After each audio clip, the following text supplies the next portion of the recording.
The Public Safety Committee will now come to order. Madam Clerk, please call the roll. Alderman Oldenburg. Present. Alderwoman Clark Hubbard. Here. Alderwoman Keys. Here. Alderwoman Velazquez. Present. Alderwoman Sanye. Alderman Aldridge. Present. Chair Narayan. Here. Alderwoman Sanye. We have 6 present. We have a quorum. At this point, I will entertain a motion to approve the minutes of Thursday, June 22nd, 2023. So move. Second. Madam Clerk, could you please call the roll? Alderman Oldenburg. Alderwoman Clark Hubbard. Aye. Alderwoman Keys. Aye. Alderwoman Velazquez. Aye. Alderwoman Sanye. Alderman Aldridge. Aye. Chair Narayan. Aye. Alderwoman Sanye. We have 6 aye votes. Thank you. With that, we have approved the minutes of Thursday, June 22nd. At this point, we are going to take up Board Bill number 56. Since I am the sponsor of this board bill, I'm going to hand over the chair to Vice Chair Aldridge.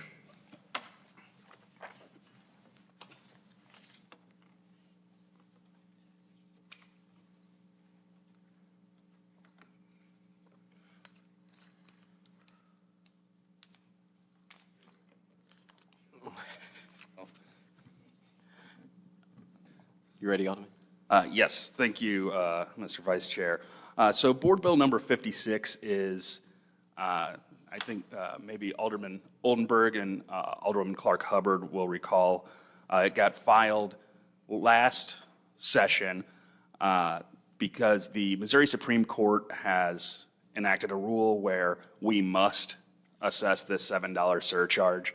So this isn't really something that we have a lot of discretion on.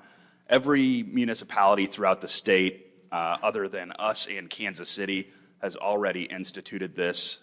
We run the risk of the Supreme Court actually sanctioning our municipal courts if we don't comply with this.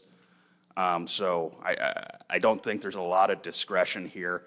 I take no joy in the fact that this is a $7 surcharge on all the municipal cases here, but I will note that those charges can be waived by the judge if there's a claim of indigence, and the courts in my professional life, I've seen the municipal courts really work with people who struggle to pay just in general fines and costs, either through payment plans, through community service as opposed to fines, or sometimes ultimately waiving those fines.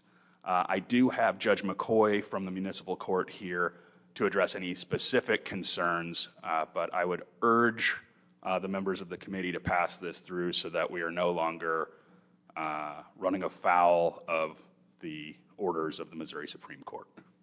With that, I'm happy to take any questions, and I know Judge McCoy is as well. All right. Before we take questions, did you want to have the judge speak more on the bill? Or? I think the bill's pretty straightforward. Okay. If there are questions that someone has of the judge regarding it, I know he's happy to answer them, but I think he would probably more or less reiterate what I just said. All right. Thank you, Alderman. I will turn it over to the members for questions, starting with Alderman Oldenburg. Alderwoman Clark Hubbard.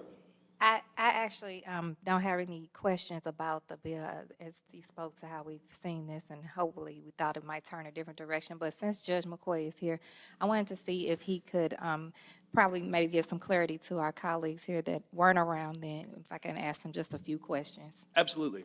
Judge McCoy? Do we have to swear him in? Okay. Yeah. Good afternoon. I'm just trying to exercise all my chairman powers while I got it. How often do you get to swear in the I know, judge? right? Judge, will you raise your right hand? Do you do you swear to tell the truth, the whole truth, and nothing but the truth? Thank you so much, Judge. And if you could speak in the mic. Both, Mr. Chairman. Members of the committee. There we go. All right. So actually, the operation of the board, just briefly, is that this surcharge will apply only to cases that are initiated in the new Show Me Courts case management system, or those cases in which we convert to that system or dispose of that system. So it's not going to be every case initially that it'll be charged, only be charged in those cases that are opened or dispositioned in Show Me Courts. And so there'll be a transitional period of time where we're going to be disposing of cases in our old case management system where this isn't going to be charged. And you'll see those qualifications in the bill, as well as the qualification that this fee will not be charged if the court in a particular case decides to waive the costs in any particular case. Yeah, thank you so much. I know that sometimes, a lot of times with these surcharges, there's just a whole line of unintended consequences that come along with it. And I thank you. I think it's notable that we should mention the efforts that you all have been going through since like 2019 to try to take this in a different, knowing that we had some things that were already in place. I didn't know if you wanted to speak to those briefly. And then again, just remind us that we don't, I know we don't have a lot of discretion, but we want to make sure that people know our passion and our heart for making sure that we are doing our best to carry out not just things like this, but anything that comes to our constituency being justice involved. So would you like me, were you asking me to explain some of the background? Just some of the work that you all did. I know we started in 2019, but I want people to know that we didn't just now say, okay, to Brett's point, that we don't have a lot of say in this, but there was some efforts, some concerted efforts around this, and I think that the public should know about them. There has been considerable effort. To emphasize, we are subject as a division of the circuit court to the supervision of the circuit court in procedural matters, as well as the presiding judge of the circuit. And so the Supreme Court has adopted a rule that says that you will use the state case management operating system, which is Show Me Courts, and no other for municipal case management purposes once it becomes available. They've been trying to make it available for some length of time. Beginning in 2019, we began a process of dialogue with the Office of State Court Administrator, who's responsible for carrying this out, where we have tried to understand their system. We have tried to make suggestions, what's called change requests, that have to go through an elaborate governance system within OSCA to make their program better, especially to deal with the fact that both we in Kansas City are substantially higher volume courts than any of the other courts in the state. Our court's bigger than some of the circuits that are in the state. And so we need efficiencies, less keystrokes, less mouse clicks than other places do in order to manage our caseload with the number of people we have and do it efficiently. So that back and forth has been occurring since 2019 when we first started this process. Some things they have improved, some tasks they have turned back to us, but we think that we have gotten their program to where it is better for the state, better for us. Are there some things that we would like to have fixed better? Sure there are, but we're reaching the point where we're coming down to the end of that negotiation and an enforced implementation of a go-live date. All right, thank you so much, and thank you so much for all of your work here, not just in this, but all that you do for us. I feel the need to defend our court because in defending our court, I'm trying to defend our city. Absolutely, absolutely.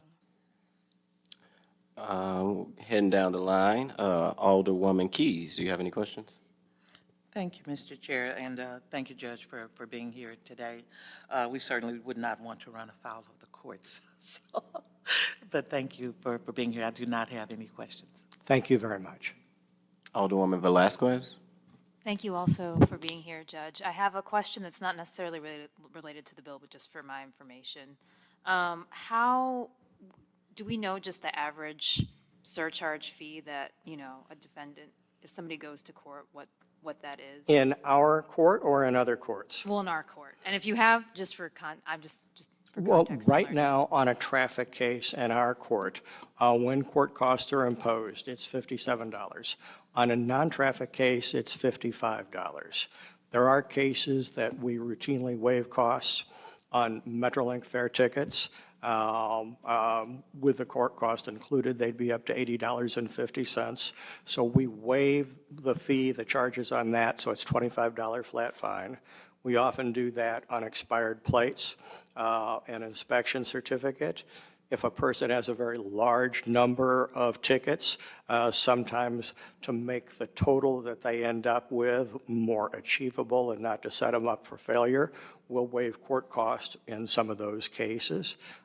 We can assign people who are unable to pay to do community service in lieu of hours. We have pay plans. We can reduce the amount of pay plan from our normal $50 a month. We take account of medical circumstances.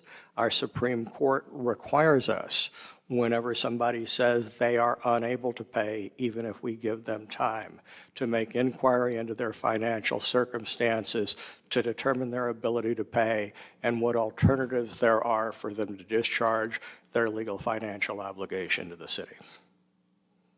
Great, thank you. I have no further questions. I guess that leaves me. No questions. I do want to say to my colleague, Clark Hubbard, I really appreciate you bringing the judge up to really elaborate more on something that's been in the works that you and other members have been working on. And I know you're really big, since these meetings are public, to make sure that the public also understands some of the work that undergoes. So really appreciate that clarity on this legislation. And Judge, you know, I admire you for a long time. I appreciate the work that you do and many others do. And thank you for your service. All right, thank you. Thank you, members of the board. Thank you, Mr. Chairman. Absolutely. With that, Alderman, Chairman, you may close out. Sure. Thank you, Vice Chair. You know, I think, as I stated earlier, I don't believe that we have a lot of discretion here. I realize the frustration of an additional charge here, but I want to lay out, both for members of the committee and members of the general public, this is not something that the city of St. Louis said, we'd like to charge people $7 more. This is something that we need to do because the Supreme Court has told us that we need to do it. And if we don't do it, then Judge McCoy and his colleagues risk sanction from that Supreme Court. And he doesn't have the power to change this himself, or else I'm sure it would have been done quite some time ago. So in a unusual turn of circumstances, the courts are coming to the legislative body and asking the legislative body for help. And I think that it's incumbent on us to help our courts when they need help. You know, they're one of the pillars of our society, of any society, really. And with that, I'll ask for this committee's favorable consideration. Seeing no more questions, I would like to make a motion that we vote out Board Bill 56 with a do pass recommendation. Do I have a motion for that? So move. Second. Madam Clerk, can you call the roll? Alderman Oldenburg. Alderwoman Clark Hubbard. Aye. Alderwoman Keys. Aye. Alderwoman Velazquez. Aye. Alderwoman Sanye. Alderman Aldrich. Aye. Chair Narayan. Aye. Alderwoman Sanye. We have 6 aye votes. With 6 aye votes, you sustain the motion for a do pass recommendation. Thank you all.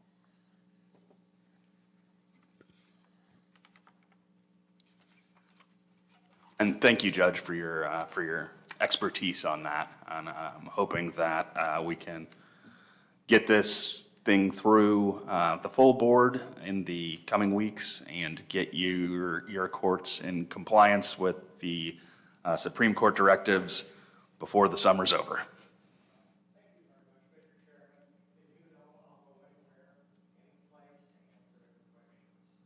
I appreciate that. Thank you, Judge.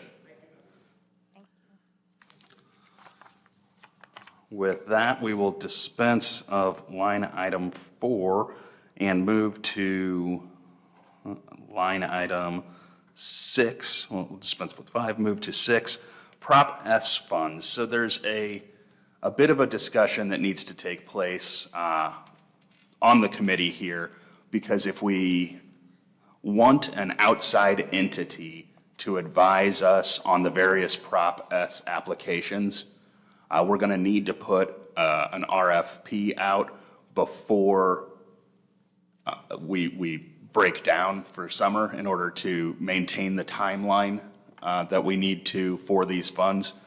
So this is really just an open-ended question that anyone can jump in on. I want to avoid putting out an RFP and paying city funds to a third party to come in and kind of grade these applicants if members of this committee are going to disregard those findings. So I think it's prudent to discuss whether we want to grade these ourselves or whether it makes more sense to have a third party come in and grade the applications and go through it. Personally, I believe that having a third party do it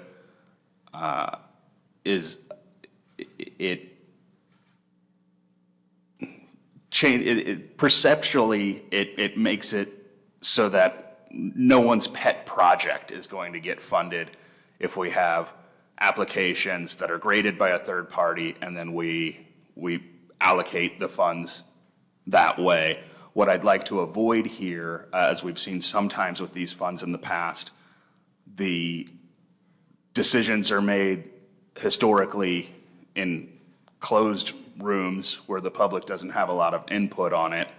And so I'd like to have people groups who want the funding to come and discuss that and to apply, and to hear from various groups that have gotten the funding in the past, the ups and downs of the program itself, and then to rely on that third party to ultimately help us make those decisions. And I think we'll be able to make better informed decisions having a third party, an uninterested third party, grade the applications. And with that, I'll open it up to anyone who wants to chime in. I agree. And I do feel and see, having seen it done both ways, think that the third party, having a third party involved will definitely make the process not only go smoother, but in some ways, since I, again, have seen it both ways, fairer and equitable, have a more equitable transfer of those funds to the groups. I love the idea of bringing the groups in. You know how I am about that. So I don't know if the process, I know, again, seeing it done different ways, I know sometimes the groups that came in were groups that had already been vetted, I think, that year by United Way when they came in, and I know that we were on Zoom a couple of times, but having them speak publicly and speak to their wins and their measurable outcomes in the program that they're doing in the communities, I think is important. And then having that third party, again, vet it and bring it back to us, I think will be a good way and a better way for us to move forward with that process now, since we've seen, again, some of the shortfalls in the old ways. I have a clarification question. When you say us, you're referring to the Public Safety Committee would grade and choose? Historically, that's how it has Choose. worked. Maybe there haven't been grades necessarily, but It's choosing. a subcommittee of the Subcommittee Yeah. is done. Public Safety Committee. But, Mr. Chairman, I would agree with the Alderman from the 10th that I think the third party brings a level of objectivity. This committee can still make any decision it wants, but having that information on someone who was a third-party reviewer, qualifying and rating the most worthy of projects and organizations is nothing but helpful in my mind. I also agree. I would just have one question, sort of caveat with the RFP, if there's a way. Because I think in one of our previous committee meetings, we discussed that there hasn't been any metrics for like long-term success or like outcomes? Is that something that we can, you know, I want to just say, I mean, I think that some metrics are good. I also realize that with like outcomes like this, I mean, if you're trying to prevent something, you know, it's hard to measure things because you don't want them to happen.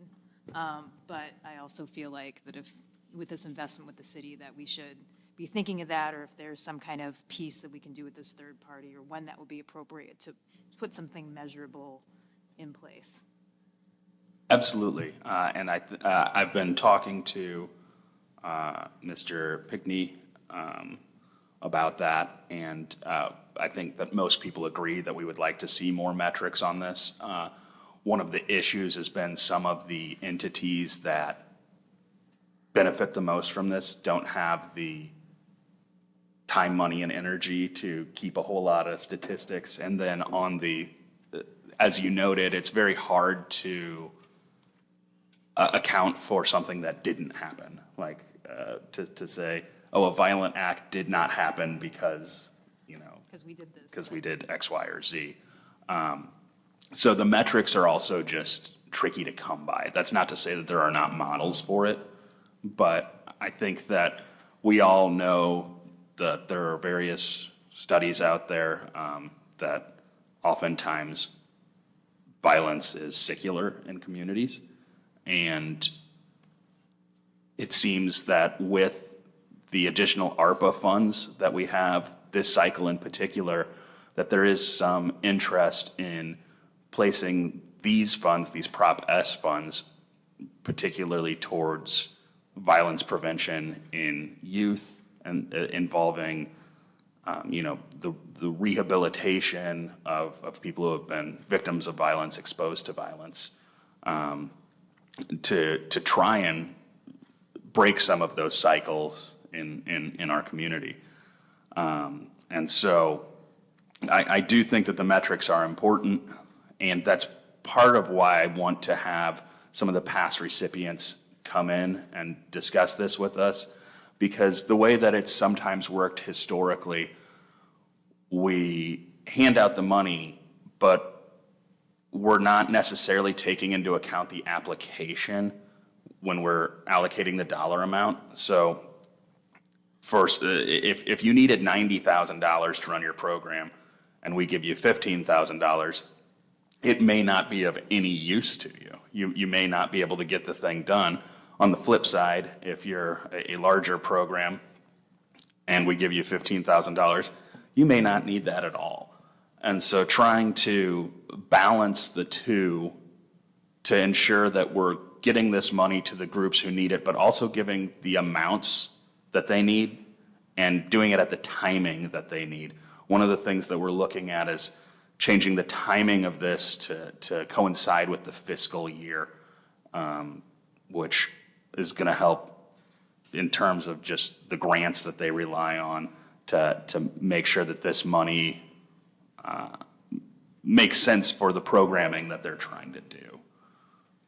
So is there a way that we can, I mean, I think that that's great, and I don't want to, you know, I'm wholeheartedly in favor of handing it off to a third party. I'm just wondering, as we're trying to think about it from our end and structuring it in a way that makes sense for these organizations, is that something that if we, you know, hire a third party to write this RFP, that there can be some kind of evaluation that we can include in saying, okay, you're going to create this RFP, but also that, can you give us some recommendations of how to structure this work and maybe how to even balance out that we want to give small nonprofits that may not have big funds and may not have the staff to do the evaluation, that we're kind of balancing that, because some of those programs might be more effective in the way that, as you know, we've noted, that we can't see but are still effective. But can they help do that? I believe that what we're trying to do is have the organizations agree to maintaining a data set, basically, but that wouldn't be looking backwards, that would be looking forwards. And so moving forward, so in the years to come when we're divvying out this money, we'll be able to look at actual data on it and see the total number of people who are actually helped by these programs, the utilization of them, like I said before, whether the funding made sense.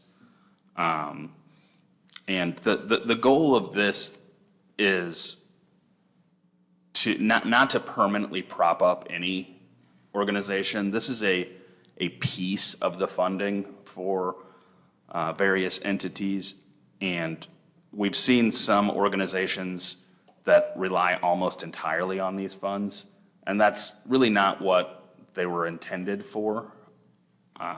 This is supposed to be a part of your funding, not all of it, because like any grant program, the funds can go away. And so we want to make sure that we're propping up newer entities and then entities that are on their way to becoming self-sustaining to ensure that as we move forward, we have more and more community groups that are helping with this violence prevention.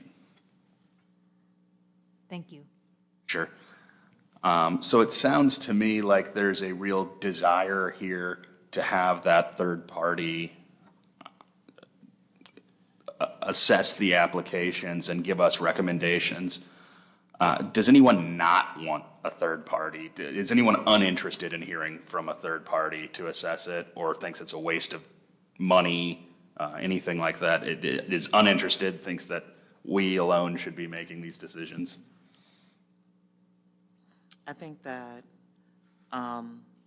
it is important that we have a third party.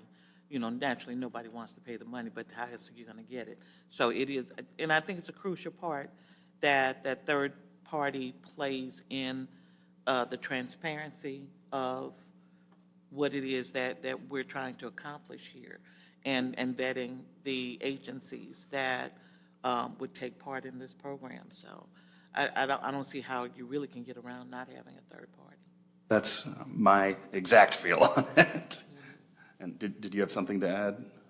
Echo, I think what everyone said. I think third party is important. Also want to echo it'd be good to be able to hear from the organizations. But who would pay for this?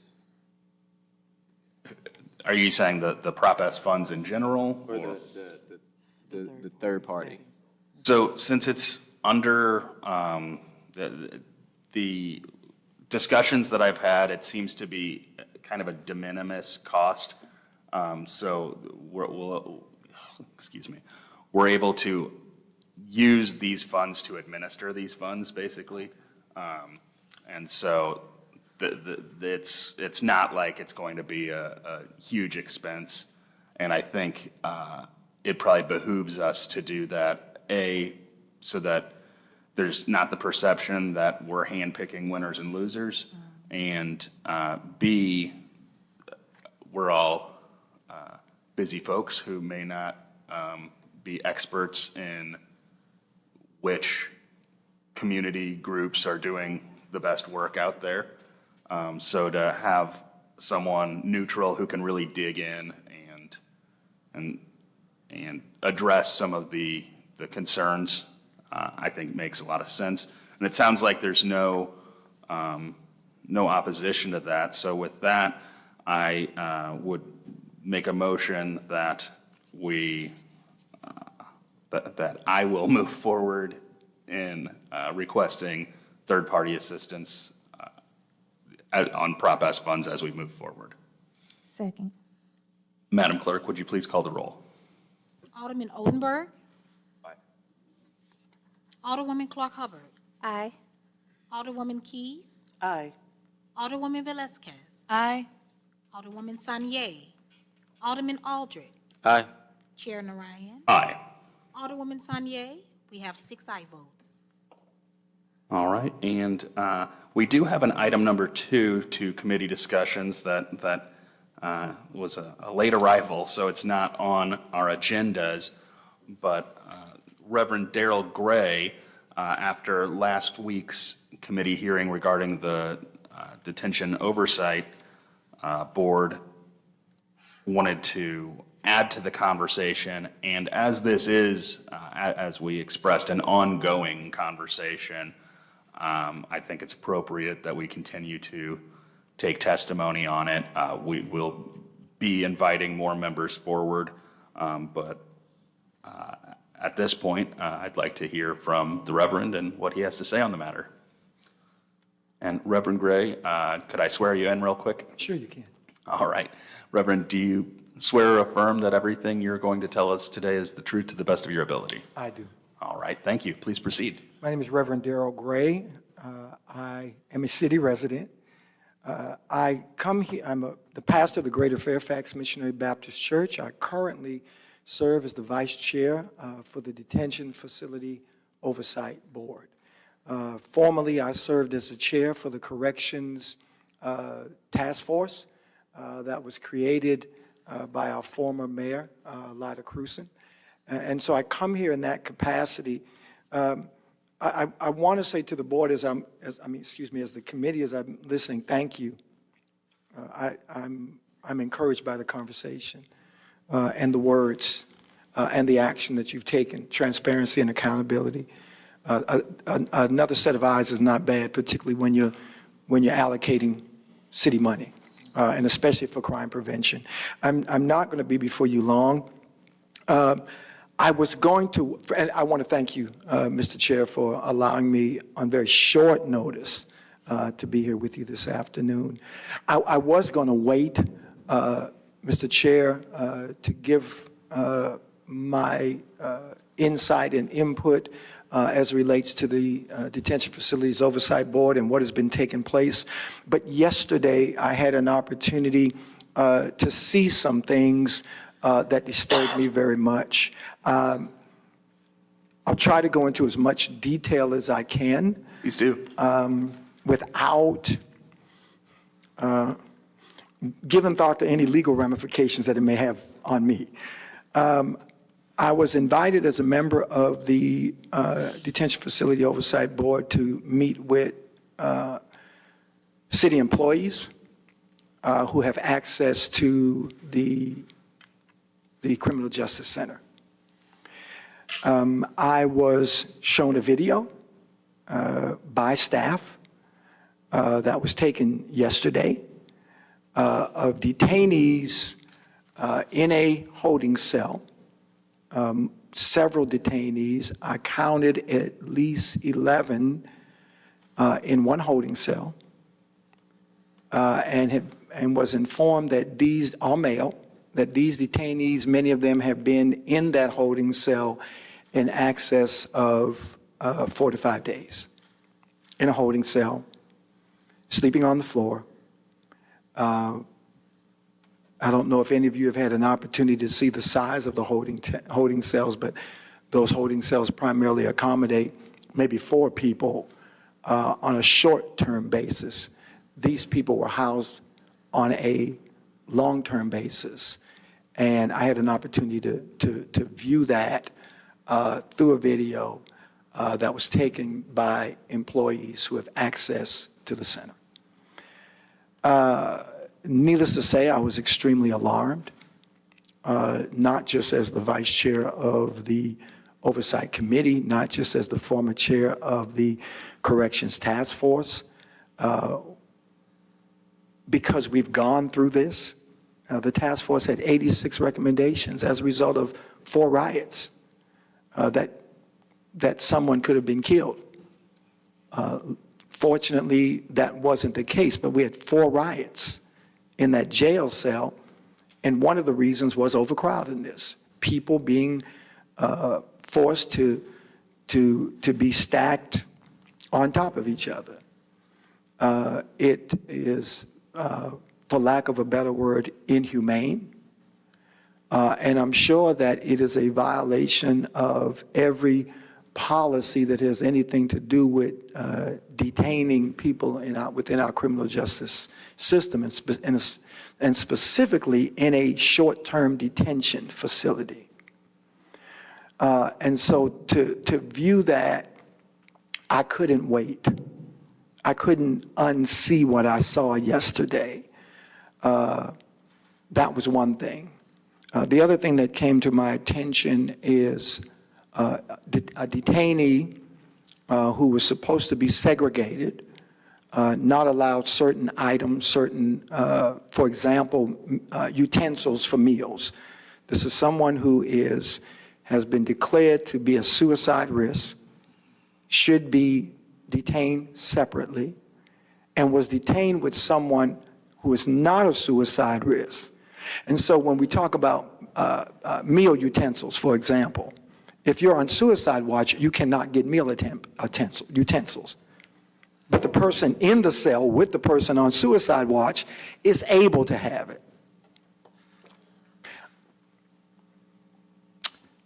I was also informed that there are still doors that have not been repaired. Once again, this is something that we talked about years ago when we talked to the task force. That was one of the reasons that the task force was created, for security reasons, because detainees were able to get out. We still have some of these doors. We still have detainees who are still in cells where these doors are not fixed. And so I come before the Public Safety Committee because the Oversight Board has been restricted from doing its job. We can't do our job. You've heard testimony. You've heard from the former commissioner, Matt Brummer, former FBI agent, who came before this committee and said that the Oversight Board is being obstructed by the Commissioner of Corrections and the city attorney. I'm here to say that all of that is correct, but what I saw yesterday involves an immediate response. What I saw yesterday is, Mr. Chair, is not an allegation. It is not suspicion. It is not something that is unfounded. It is something that I've seen with my own eyes and information that has come directly from officers in that building. Our Oversight Board has the authority to subpoena, but we can't. We can only bring in our own legal support if we go by way of the city attorney, who we have been at odds with. It is a mess, for lack of a better word. It is ineffective. It is inefficient. It basically doesn't exist. The Oversight Board doesn't exist except for meeting and conversation only. We have not been able to have access to the facility. And what bothers me, Mr. Chair, is that even this committee was invited to visit the facility without orientation, without training, without all of the things that we've been required to have as an Oversight Board. You've been invited without that, without needing any of that. You've been invited. But we have been constructed based upon an ordinance that has come from the Public Safety Committee to the board and has been approved. But we can't get in. And then finally, the other thing that concerned me, information that I received yesterday from city staff, is that there were 2 police officers assigned to the CJC to do investigations. They had no training from the Commissioner of Corrections. The staff all had investigative backgrounds and were extensively trained.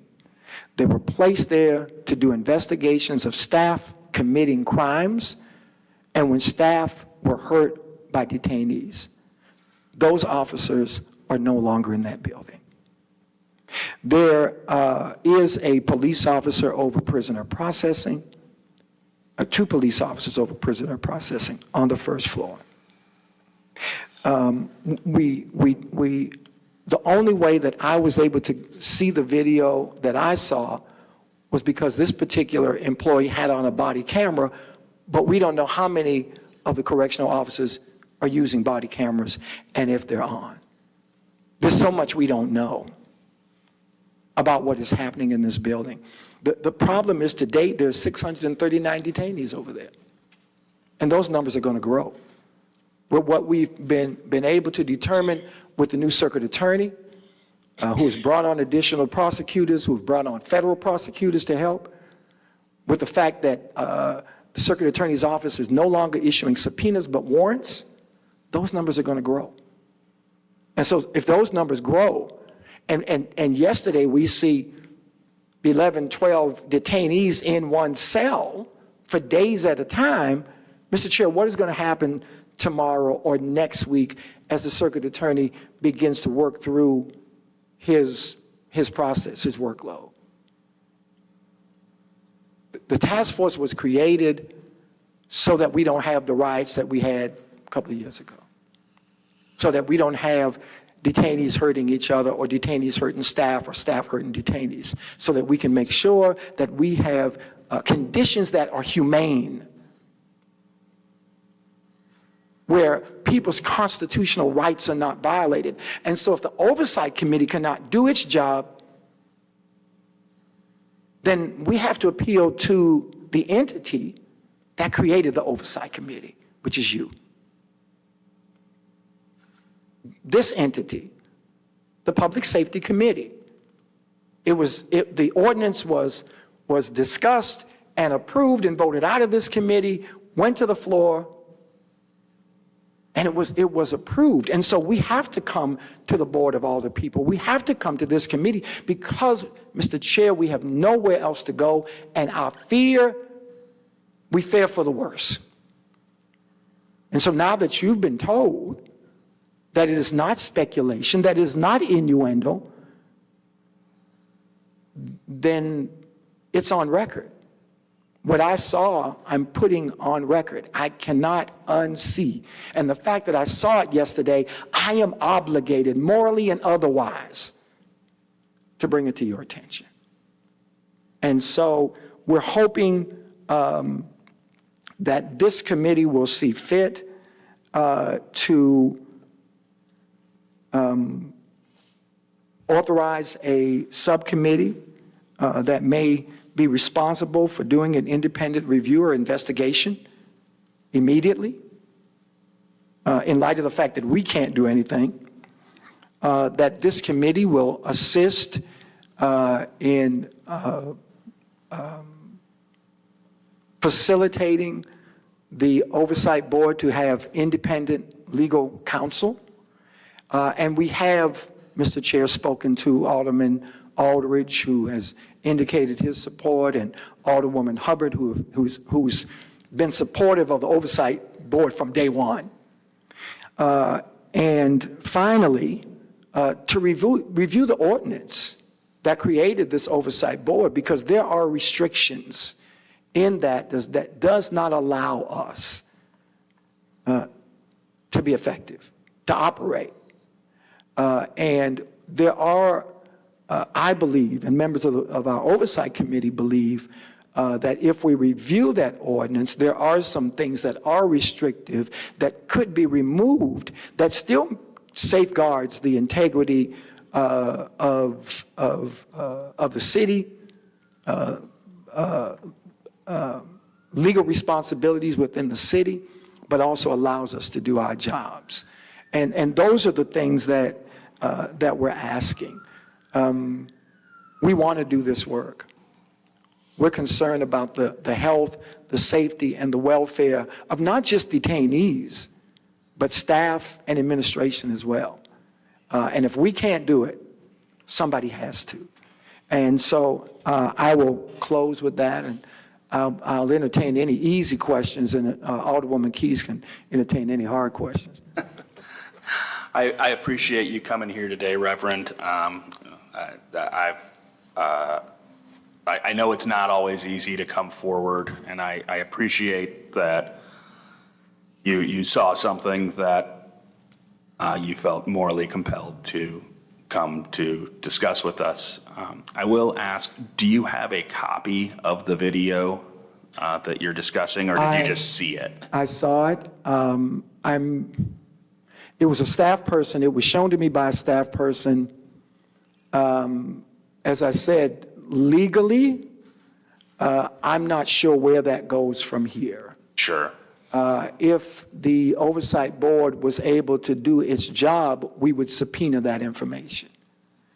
I haven't asked the staff person if they're willing to give it the video willingly. I do know, obviously I know who the person is. There were other people that witnessed it as well. So legally, I don't know how that operates. If this committee made it so that I would have to divulge the name of the staff and/or that information, then that's what I would have to do. That's why I'm saying, Chairperson, this is real, and it has legal ramifications. Absolutely. So I'm bound by whatever the law says I have to do. I'll obviously conform to whatever the law says I have to do. But the video does exist. Sure, no, and I don't want you to think. I hope I didn't, and I'm trying to answer you very directly. Absolutely. Without getting myself in any legal trouble because I haven't talked to a lawyer. Well, and I really all I was getting at was whether not whether the video exists. I'll certainly I'm sure it can be made take available you at your to word on that. It can be made available to you, sir. If you make the request, it can and will be made available to this committee. Because I think and I think it would be useful as we move forward in our discussions here to have all of the evidence kind of on the table that people are discussing. I think there's a overwhelming desire from virtually everyone that I've spoken to have good oversight of our detention facilities. We need to make sure that people are being treated in a constitutional and humane manner. We often discuss here that many of the people in our facilities have not been convicted of any crime. These are innocent men and women until such time that they may not be. But I think it's not lost on the members of this committee that anyone can get arrested and then you have your day in court, but that can take quite some time, and that there should be a basic minimum standard for the way that you're treated in the meantime, should the judge see fit to keep you confined during that period. I want to thank you. I don't have any questions at this point for you. That was the only one that I had, but I'll certainly open it up if any of the committee members have any questions for you. I'll just go down the list here. Alderman Oldenburg. Thank you, Mr. Chairman. No direct questions of you, Reverend, but maybe just a statement, Chairman, that I think this is the work of this committee. Here we have a vice chairman of an oversight committee that effectively is unable to do oversight. And I think the creation, the intention of our direction for that committee to exist is to make sure that we are not having situations that were just described to us. So I think it is the work of this committee, and whether or not we create a subcommittee to further evaluate, give more teeth to the ordinance that created the oversight committee around this particular set of facts, or to ensure it never happens. This kind of behavior does not happen.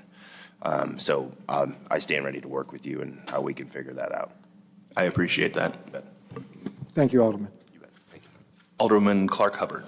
Thank you, Mr. Chairman, and thank you, Reverend Gray, for always standing in the gap and being a voice for so many vulnerable and voiceless here in our community on so many different levels, on so many different spaces. Everybody knows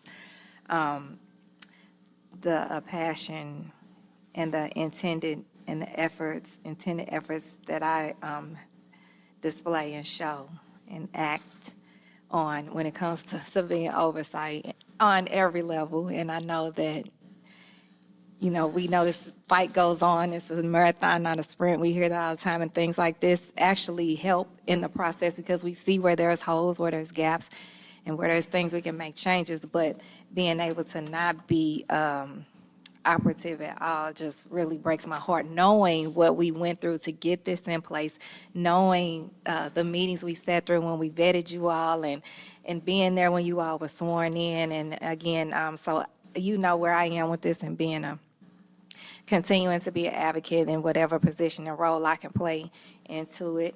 And the questions I have from your report, and that you might not be able to answer now, but since we are all on public record, would be what happened to those 2 officers? Or is there intent for them to be replaced? Or did they move in a different direction? Is there somebody else in that space? The 2 officers that you mentioned that are no longer They have not there. been replaced. Okay. And the things about the body cameras, that was a big fight in the community. So knowing whether those are operable or not, working if people are using them, what's the protocol on if they're not using them, how that comes into play. That's big for me, making sure that's fully utilized, because again, those were cries out of efforts that came worldwide about the use of body cameras. The independent subcommittee, so were you speaking of a subcommittee from this, Yes, from the Public Safety Committee? yes, ma'am. Okay, so we would have to talk about what that would look like, or if we would be able to move that forward. And the only other thing I'll mention is that, right now while I'm thinking about it, is that our former colleagues, Alderwoman Murphy and Alderwoman Howard, their legislation passed was a city whistleblower law. So for the person that you're speaking about, because I can only imagine how they feeling like they can't cry out to anybody else, and so they reached out to you, and then it still is like it has to end there, and it doesn't. And I just want them to know about the ordinance. So I looked up the ordinance number. It's 70847. They can research that and see where that might put them in a position and empower them as a city employee. Again, it's called the City Whistleblower Law. It went into law in 2018. But I just want to make sure that, you know, I cried, I told you all, not cried, but cried out to you all on that meeting and told y'all to please don't give up, because I can only imagine how you feel being so frustrated and feel like nobody's listening. But I can tell you that I feel like we're listening, and we're going to do whatever we can, again, with the efforts we all passed this legislation, and we want to see it work the best way, best practices on behalf of our constituents here and our citizens here in the city of St. Louis. So thank you. Thank you, Alderwoman. And just, Alderwoman, to that point, Mr. Chair, to the Alderwoman, President Green's office, through her chief of staff, also reached out to us and indicated that President Green is also, her office is looking at this legislation too, and they see some things that could be amended. So just to let you know that there is some interest from the president's office as well. I think there's fairly widespread interest in this. It was a hard-fought battle the first time around, and Alderwoman Clark Hubbard was really leading the charge there. I was happy to fall in behind her and not be the one out in the front of that. But I think that it was hard enough fought to get it there, and I want to make sure that everything that we fought for is being utilized. With that, Alderwoman Keys, do you have any questions? Just a couple of points that I wanted to go over. So is it the legislation that prevents you from doing the work, or is it individuals who are binding your hands from being able to It's do an the work? excellent question. I think it's both. I think it's the interpretation of the legislation on one point, where the city attorney interprets the legislation. I mean, for us as an oversight committee, our legal representation is the city attorney. But the city attorney is also the legal representation for the Commission of Corrections. And so when you have the oversight board who has an issue with the Commission of Corrections, then obviously there's a conflict of interest. And so where we disagree with the city attorney's interpretation of the ordinance, there's nowhere for us to go.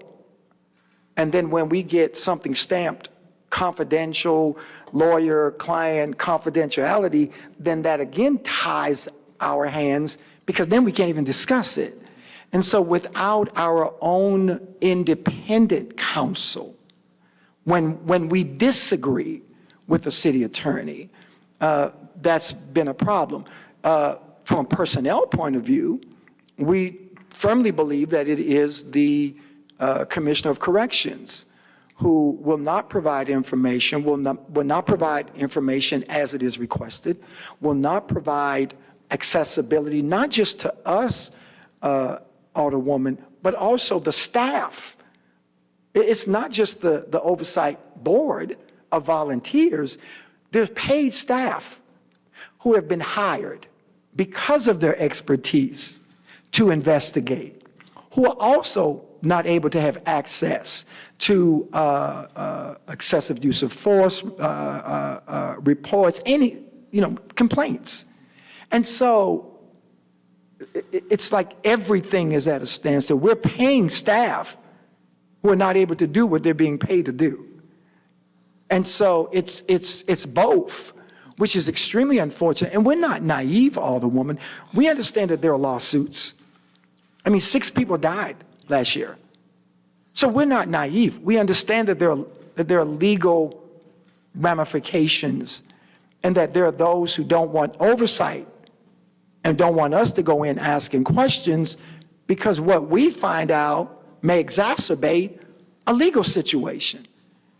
It is all of that. And so, as I said, we're not naive, but this committee and the board charged us with a responsibility. And we can't do it. And so if the city attorney is concerned about legal challenges and you have an oversight committee that may exacerbate a pending legal case, then who's going to get restricted? Who's going to get left out? This is some common sense stuff, but it's extremely political, and we get the politics, but we weren't created to be political, and we're not. And so I hope that my long answer answered your Thank you. my long answer helped your short question. So the other, you mentioned that, this board apparently has been able to go over and, I guess, tour. I sat on 2 grand juries over the past 20-plus years, and I can tell you with absolutely no training, not only did we go to the workhouse, the city jail, and Potosi Prison, no training. That's right. But here you are at the oversight board, and you cannot. So that really doesn't make a whole lot of sense to me. So I'm sorry that they told you to bake bread, but they gave you no flour. And so it makes it really difficult to produce bread. Yes. Thank you, Alderwoman. And Alderwoman Velasquez. I just want to say to my fellow Alder, Clark Hubbard, thank you for all your work in bringing this all your work on this previously. I also stand ready to work with you. If you're leading the charge, whoever is leading the charge, thank you, Mr. Chair, for bringing this and the continuing commitment to hear this. Thank you, Reverend Gray, for following your sense of moral urgency and bringing it to our attention. I have a question and just sort of a statement, but you mentioned before when they did I guess when the committee did the audit, that you had 86 recommendations. Yes. Just roughly, how many of those 86 recommendations, since you outlined them, have? Excellent question, Alderwoman. The one that we know for sure, one of the recommendations was to create the oversight board. So that happened. We've asked the Commissioner for Corrections to give us some indication on how many of those 86 recommendations have been facilitated, completed. We have not got a direct answer from her. The indirect answer that we received from the Commissioner was, well, out of the 86, some are in this department, some are in that department, some are in that, and we get that. But as the Commissioner responsible for following through with the 86, even if it means assigning it, then we haven't received that information, not in whole. And so I wish I could stand here and tell you with any certainty, Alderwoman, how many of the 86, with the exception of the one, and that's the creation of the Oversight Board. And a follow-up question to that, if you were to prioritize those 86, I'm sure they're all important, but what are the ones, you mentioned overcrowding, it sounded like it was one. What are the most critical? The locks. The locks continue to be, I mean, that's a safety issue for everyone involved. You still have doors that can be jimmied by the inmates that exist right now. There's a lot of doors that have been fixed, but we don't know how many. We don't know what floor they've been fixed, but we do know I do know from the conversation with staff yesterday that there are still doors, and the staff showed me how those doors can be jimmied. I don't know if you know it or not, but there was an escape attempt a couple of weeks ago. I don't know if that information has come to this committee, but this is information that I obtained yesterday. So the Oversight Committee definitely the priority. The locks were second to that. Health concerns was another. We weren't sure that inmates were receiving the medication that they needed to have. We weren't sure that mental health needs were being met. All of these, so health concerns. We could not get an accurate record of how the medical unit was responding to medical concerns. And so obviously that bothered us. The segregation of detainees based upon those who have been accused of violent crimes versus those who've been accused of nonviolent crimes. Younger detainees versus more seasoned detainees. Those with obvious mental health issues, and what type of treatment have these detainees been receiving. We couldn't see a record of that. Obviously the food was a problem. The food in any detention center, jail, prison, whatever, is always going to be a problem. So that was the least of the concern, except that we wanted to make sure that people were receiving something that was, quote unquote, within the standards of the criminal justice policy, standard operational procedure. So we needed to check that. We were concerned with use of force, and that we were not able to ascertain resolution to complaints as related to correctional officers against detainees, allegation, or detainees against correctional officer allegation. So we weren't able to get any of that. Those were the things that came out of the 86 recommendations. And one that and I took a lot of heat as a member of the progressive community. I said that building, for the number of detainees that we had, that building wasn't suited. It's a box. It's a box. They have nowhere to go. And when you have detainees that have been there, as I think the chairman said, not just days, Mr. Chair, but weeks, months, and years. The thing that I cried yesterday, because as I watched these detainees in this holding cell, it was like we were treating them as caged animals. And if we treat people long enough like caged animals, what do you think they're going to become? And so when I saw these men, and that was part of it also, we were concerned, but our concern was that people weren't going through the process quick enough for the numbers to decrease. And so so that was the other issue. What's the logger jam? Is it through the circuit attorney's office? Is it through the circuit court? Is it bond issues? And so that was another issue that was part of our recommendations, working with the circuit attorney, with the courts, to see how we can move people quicker through the process. And so our audit, our assessment covered a broad range of concerns. And we did have a former warden who was a consultant, our staff support, who walked us through the entire process and walked us through every phase of it. And so those were some of the bigger issues. I mean, COVID was an issue then too. So, the COVID protocol was important. Visitation, people, detainees were not able to get proper visitation. Tablets weren't working. So the communication between detainees and family members, detainees and lawyers, that became an issue too. So all of that erupted.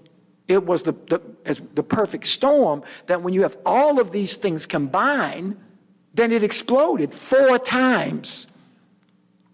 4 times. The reality that we see, Alderwoman, is that the same things that we talked about then, we believe currently exist, but there are things that we cannot substantiate because we can't get in there to be able to give oversight, guidance, advice, recommendations. So I'm sorry again. No, thank you for your testimony. And I just want to say, again, I'm ready to work with this committee. But I also think it's important to say that everything that I've seen and I've read, that in order to deal with the big issues that this committee is trying to face with violence in the city and public safety, that it is critical that having functioning, transparent civilian oversight boards are part of that mix. So thank you again. Thank you, Chair. Thank you, Alderwoman. Thank you. With that, we'll move to Vice Chair Aldridge. Do you have any questions for the Reverend? No questions, comments in the same vein of sentiments of the members of my committee. First, Reverend Gray, a.k.a. Pops, appreciate you being here. I also want to, since we're on the record, really thank our chairman, Mr. Narayan. He has taken this situation seriously.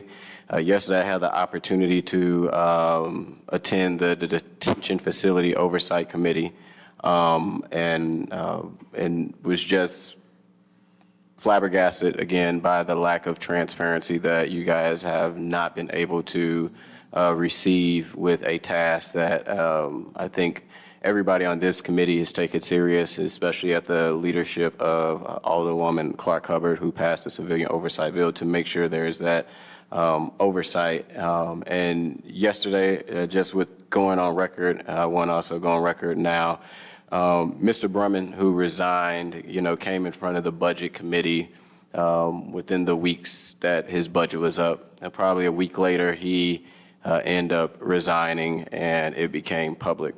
As soon as that happened, with all of us just coming in, was not aware of that. As soon as that situation happened and it made news media and whatnot, I know Chairman took that resignation very seriously, as I'm sure him and myself was also reached out by members of the Detention Facility Oversight saying, hey, there's an issue going on that really raised the issue to the level of where we as a committee wanted to address it. So I really do thank you and other members that were whistleblowers after the resignation of Mr. Brumman, because it is not easy to go out on public and say there's an issue going on. There's been an issue going on, and since this board has got elected in April, and took a little minute before we got committee chairs, and then took a little minute before we got a committee, but I do know that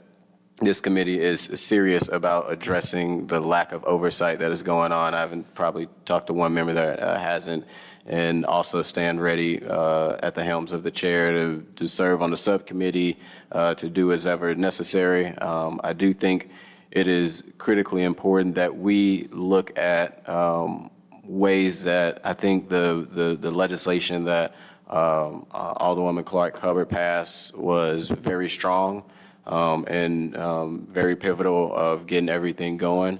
And I think, with legislation, sometimes you see if things can be better, and I think we all stand ready to see what outside of that legislation, but just legislation in general, because maybe that is perfect, but we need to add some other stuff.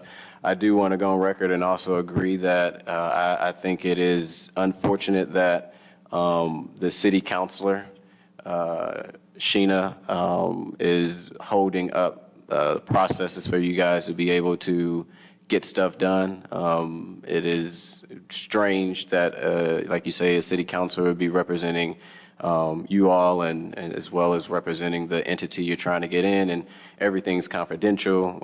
I know we've ran at that at the board where we can't even share legal opinions, which is just absolutely ludicrous, and would love to, work with you all to figure out how do we work on legislation to get you all legal counsel that is not represented by an entity that is also trying to block you all from getting in. So I know there's a lot of frustration, and I felt it on the call last night from members that are upset to feel like every time they go through one avenue, another door is closed, another avenue, another door is closed. Like Alderwoman Keys said, it's crazy that all this continuous training is being told that you need to get in. Like I said, on the state rep level, it's state statute that we have the ability to go into any prison at any time, and I've never been trained to go into a prison until myself and Representative Collins just started showing up in prisons and seeing how a lot of these prisons were not doing the right things, especially when you don't try to call them ahead of time to go into these places. So I've talked to the chairman. Like I said, I know he's taking this situation seriously, and as vice chair, I look forward to working with him and the rest of the members of the committee to do as necessary to make sure that transparency and accountability is happening, because it's wild that a year later y'all still can't get into a jail. And to me, that only reads that they're trying to hide something. And I'm not scared to say it and want to go on record and say that is a problem. And we stand ready to help in whatever way possible. Thank you, Alderman. And for your information, we do have lawyers who have indicated that they're willing to work with the Oversight Board pro bono. And so we do have that resource available. We just haven't moved forward on that because we're unclear what we can and cannot do, but we do have that resource available. Understood. And so, yeah, I want to thank you for coming today. I know in my own life, I've sometimes seen things where there's a moral compulsion to take it to someone who can help. If you are at wit's end, you have to appeal to someone who you believe may be able to move the situation forward. And I appreciate you for doing that today. I think we have an obligation to care for our most vulnerable wherever they are. And I think that I can't think of a more vulnerable position than having your freedom taken from you, and then to also not be dealt with in a humane, constitutional way. One of the things that we founded this country on was the basic minimum standards for treating human beings. It's taken us quite some time to live up to that American dream, but I think we have to continue to pursue a more perfect nation, and sometimes that starts right here in our jail. It certainly wouldn't be the first large social movement to start out of a jail. And so I'm committed to continuing this work. This will not be the end of the discussion. I feel fairly confident we're closer to the beginning than the end of this discussion. Well, Mr. Chair, I want to say that I'm more confident today than I was yesterday. Being before this committee, knowing the people on this committee, my level of confidence has shot way up. And so thank you very much for your time. Thank you for listening, and whatever we can do to assist, please let us know. And I'll follow up on the video if you get to that point where you require or request that, we can make sure that that's available. Yeah, if you could get your hands on it just in an informal manner, that would be great. And you can forward it to me. A random person can forward it to me. I'm not, however we want to go about that. As Alderwoman Clark Hubbard pointed out, there are protections for city employees who feel like there may be some concern to their job or their well-being should they blow the whistle on illegal activities. So we certainly want to make sure that everyone who works through the city, regardless of what department you're in, if there are issues, you are allowed to come forward. There are protections for That's you. important. I'll follow up on that. Thank you very much. Thank you, committee. Absolutely. Thank For your you. advocacy. Thank you.